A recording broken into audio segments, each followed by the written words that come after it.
మహనీయుడు కానీ ప్రభు అయిన యేసుక్రీస్తు కానీ మనకి ఏం నేర్పుతున్నారో తెలుసా?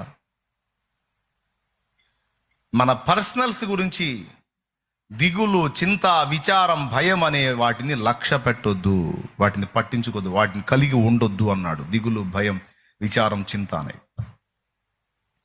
క్రీస్తు రక్తములో కడగబడిన పరిశుద్ధ పరచబడిన పాత్రగా, ప్రభు రక్తము చేత విమోచన పొందిన వ్యక్తిగా, జీవగ్రంథములో పేరు సంపాదించిన వ్యక్తిగా, విశ్వాసమును బట్టి బాప్తిస్మము ద్వారా దేవునికి కొడుకులు కూతుళ్ళుగా మారిన వ్యక్తులుగా మనమందరము ఉన్నాము. ఇప్పుడు కొంతమంది ఇంకా దేవుని కృపలో కాబోతున్నారు ఇంకా సేపట్లో.